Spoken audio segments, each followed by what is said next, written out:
Ghosts from Britain, living with humans. What shenanigans will happen next?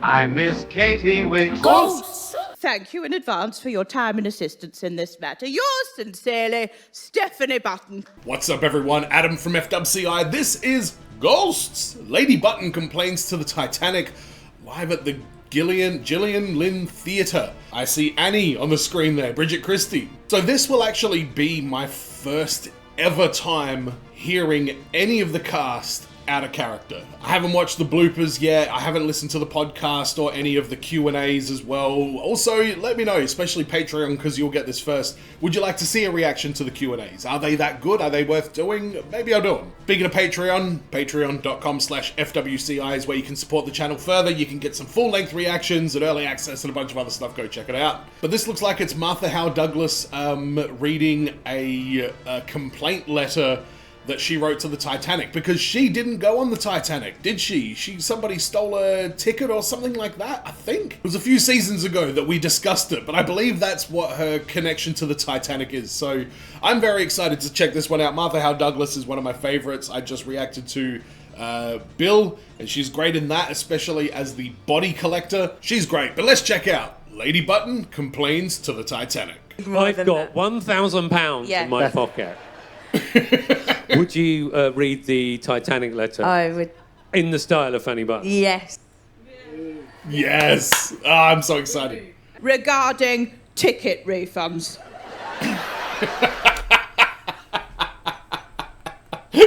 You know what, Fanny? You get your refund. Let's go. I appreciate that this must be a relatively trying time for your company, given recent events. You know what I love watching this is she is embodying Fanny Button so much. Her shoulders are up. She's starting to like move around a lot more. Like you can see her like kind of fighting it, but also kind of just accepting that this is where it's going. But we arrived at Southampton to be told that 2 passengers giving our names had already booked into our first-class cabin. Yes, that's right. We attempted to prove our identities to quayside stewards at the White Star office, but the detective... This is a complaint letter to a company whose boat sank that you didn't get to be on the boat. It's not lost on me. To the satisfaction of your heel-dragging employees. And should have been recognised as an imposter by your gate-line staff from her teeth alone. Fanny's teeth are a complete train wreck, though. What is she talking about? Granted, there was an iceberg-related operational complication in the voyage's latter portion, but that does not detract from our contractual right to have experienced it.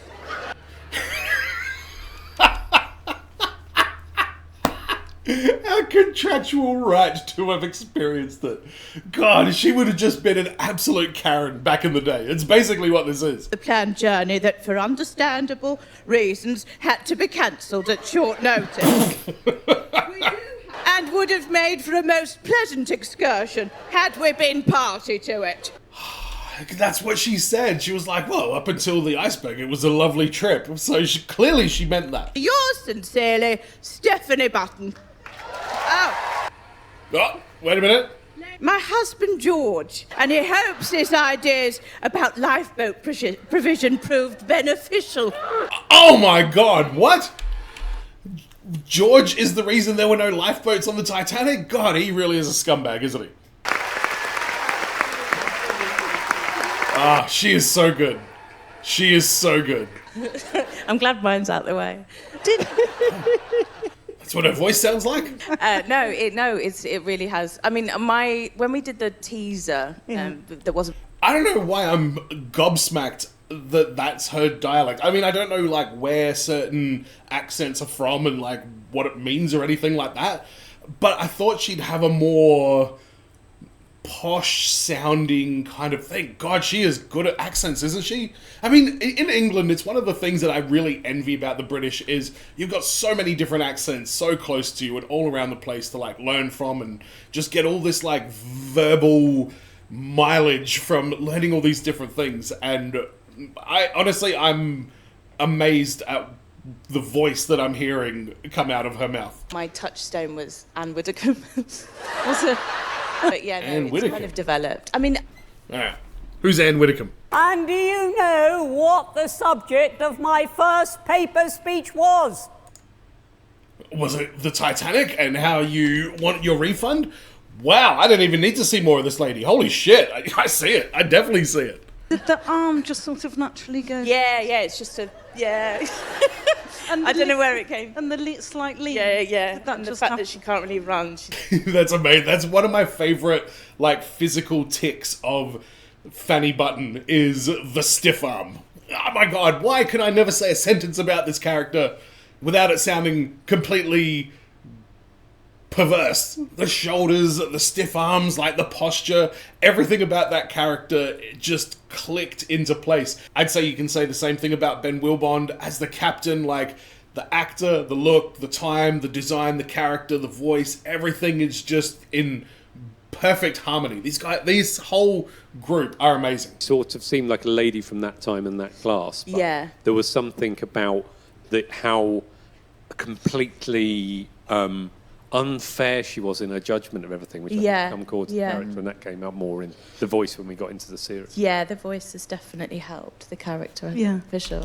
That's a very interesting point. Yeah, as the show would go on and you get more scripts and more dialogue and stuff like that, you definitely find the groove for different characters. It's one of my favorite things about, acting and character building and stuff like that is how things progress over time. Like, when I very first started doing the channel, like, I could barely do a consistent intro, and I could barely do a consistent outro, and now it's got to the point where I can put jokes in my intro, and I can put jokes in my outro, and I can do that stuff without even really thinking. And it's just a similar kind of thing. It's just over time finding that familiarity and that groove with your voice and what you're saying and how you're presenting it.